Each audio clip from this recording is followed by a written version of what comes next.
شریف مکہ نے بغاوت کا اعلان تو کر دیا، لیکن بغاوت کی اصل جنگ اس نے اپنے بیٹوں کے ذریعے لڑی۔ بغاوت کے صلے میں شریف مکہ سے مصر کے انگریز کمیشن نے شام کے ساحلی علاقے اور عدن کے علاوہ بحر احمر کا سارا ساحلی علاقہ تحفے کے طور پر دینے کا وعدہ کیا۔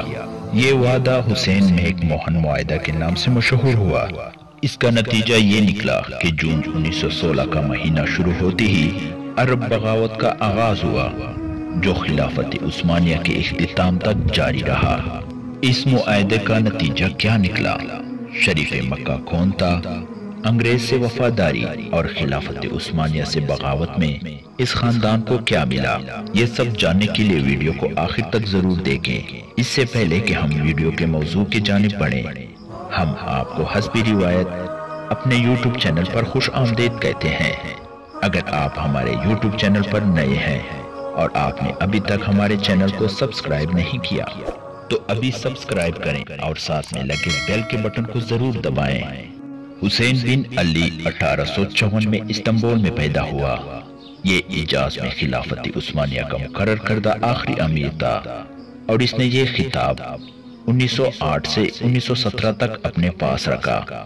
شروع میں یہ خلافت عثمانیہ کے ماتحت اور ترکی کا اتحادی تھا اور ترکی کے جرمنی اور آسٹریا کے ساتھ جنگ میں ان کے ساتھ تھا، لیکن انگریزوں کی جانب سے یہ افواہ موصول ہونی شروع ہوئی کہ جنگ کے اختتام پر اسے معزول کر کے اس کی جگہ کوئی اور امیر مکہ بن جائے گا، تو اس نے جہاں پرستی میں مبتلا ہو کر بغاوت کا آغاز کر دیا اور عرب بغاوت کی باقاعدہ سربراہی کی۔ 10ویں صدی کے بعد سے شریف مکہ کی حیثیت مکہ مکرمہ کے والی کے علاوہ ایک روحانی پیشوا کسی ہوتی تھی، اور ایک روایتی معاہدے کے تحت اس کا تعلق ہمیشہ بنی ہاشم سے ہوتا تھا۔ پہلے جنگ عظیم سے پہلے جو شخص حجاز کے گورنر کے طور پر نامزد تھے، یعنی اس کا تعلق بنی ہاشم کے قبیلے سے تھا، اس کو خلافت عثمانیہ نے حجاز مقدس کی نگرانی سونپی۔ کافی عرصے سے یہ ایک روایت تھی کہ امیر مکہ کی تقرری متعدد امیدواروں میں سے چناؤ کے بعد کی جاتی تھی۔ 1908 میں یہ ذمہ داری حسین بن علی کو سونپی گئی، لیکن اس نے اپنے آپ کو اپنے سرپرست عثمانی سلطنت کے کافی حد تک خلاف پایا جب اس نے اس بات کی کوشش شروع کی کہ اس کے خاندان کو نسل در نسل امارت دی جائے۔ گورنری کے عہدے کو اپنے خاندان میں مستقل کرانے کی خواہش کے عوض یہ شخص اپنا ایمان اور مسلمانوں کے ارض مقدس بیچنے پر بھی تیار ہو گیا اور خلیفۃ المسلمین سے غداری کرتے ہوئے انگریزوں کا ایجنٹ بننا قبول کیا۔ اس نے نہ صرف حجاز کو خلافت عثمانیہ سے چھیننے میں معاون خادم کا کردار ادا کیا، بلکہ القدس کو یہودیوں کے قبضے میں جانے اور ہندوستان کے انگریزوں سے آزادی میں بھی رکاوٹ بنا۔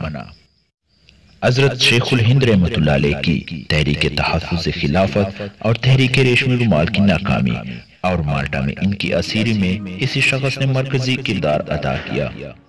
اس طرح اس شخص کے جرائم حجاز سے القدس تک، یعنی حرمین سے حرم قدسی تک، اور ہندوستان سے افغانستان تک پھیلے ہوئے ہیں۔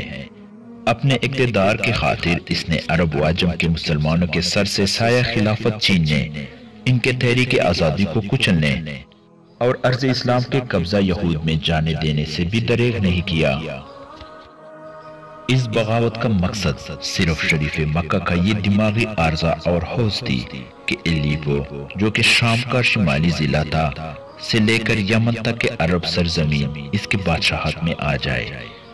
اس کا یہ خواب تو کبھی پورا نہ ہوا، البتہ وہ مسلمانوں کے لیے ایسے مسائل پیدا کر گیا جن کا زخم صدیوں تک بہتا رہے گا اور اس کی قبر کو جہنم کا گڑھا بنائے رکھے گا۔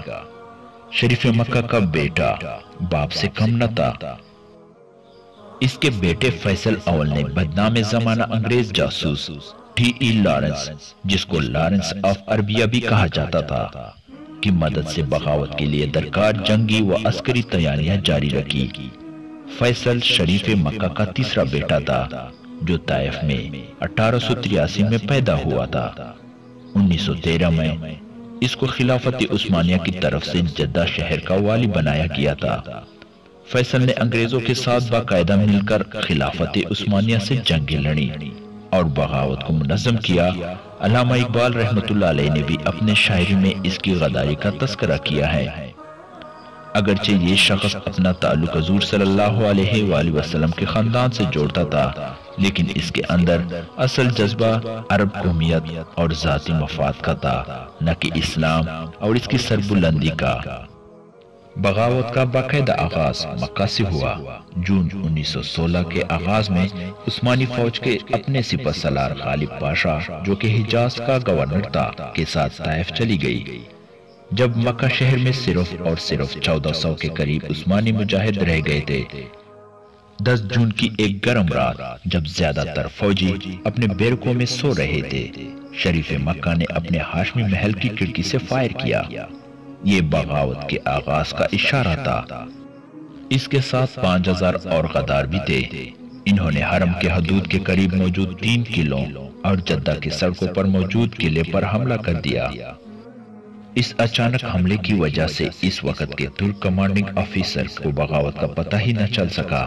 شریف مکہ اور عثمانی فوج کے جھنڈے ایک ہی رنگ کے تھے اور ترک کمانڈر کو اس کا فرق نہیں دکھائی دے رہا تھا۔ جب اس نے شریف مکہ کو فون کیا تو اسے بتایا گیا کہ ہتھیار ڈال دو، لیکن اس نے صاف انکار کر دیا۔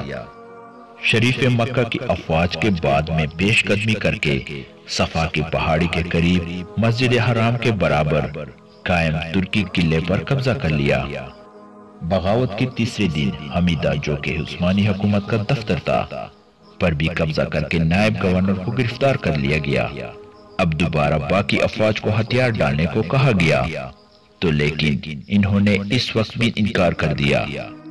اس پر انگریز کمانڈر سر ریگنل نے 2 گولہ بردار بریگیڈ جدہ شہر کے راستے بھیجی، جس میں وہ مصری آفیسر بھی شامل تھے، جن کو اس مقصد کے لیے خاص طور پر تربیت دی گئی تھی۔ ان غداروں نے ترک قلعوں کی دیواریں توڑ دی اور ان کے محافظین کو شہید کر دیا۔ آخرکار 4 جولائی 1916 کو مکہ کو عثمانی فوج سے خالی کروا لیا گیا، جبکہ جدہ کے سڑک پر واقع قلعہ آگ لگنے کی وجہ سے زمین بوس ہو گئی اور وہاں ترک فوج کی سخت مزاحمت کو ختم کر دیا گیا۔ اس سلسلے کا ایک افسوسناک پہلو یہ ہے کہ بہت سے مسلمان ہندوستانی فوجیوں نے بھی انگریزوں کی اطاعت کرتے ہوئے شریف مکہ کے ساتھ مل کر خلافت عثمانیہ سے بغاوت میں حصہ لیا۔ مثلا خوشاف کے ایک گاؤں میں خنجر خان رہتا تھا، جس کے بارے میں لوگوں سے معلوم ہوا کہ اس نے بھی اس وقت خانہ کعبہ پر گولی چلائی تھی۔ وہ اس وقت انگریزوں کے کرائے کے فوج میں شامل تھا۔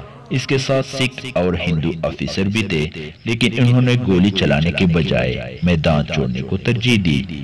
جبکہ اس غیرت مند کے ساتھ اور بھی مسلمان فوجیوں نے شریف مکہ کی مدد کی اور حرم پر گولہ باری میں باضابطہ حصہ لیا، جس کی تنخواہ اس کو 16 روپے ماہوار ملتی تھی۔ عرب بغاوت کا سب سے زیادہ المناک اور دلسوز واقعہ مدینہ منورہ کی جنگ تھی۔ مدینہ منورہ کے ایک طرف تو پہاڑ ہیں، جبکہ اس پر بقایا 3 طرف سے شریف حسین کے تینوں بیٹوں کی سرکردگی میں حملہ کیا گیا۔ محاصرہ مدینہ 1916 میں شروع ہوا، جبکہ 1919 کے اوائل تک جاری رہا۔ یہ سب تفصیل انشاءاللہ آنے والی ویڈیو میں ہم آپ کو بتائیں گے۔ اس کے علاوہ مدینہ شہر کا دفاع مشہور عثمانی سپہ سالار فخری پاشا کون تھے اور انہوں نے مدینہ کے تحفظ کے لیے کیا کیا؟ تو یہ سب جاننے کے لیے ہمارے چینل سے جڑے رہنے کے لیے ہمارے چینل کو سبسکرائب کریں، تاکہ ہر نئے آنے والی ویڈیو آپ کو بر وقت پہنچ سکے۔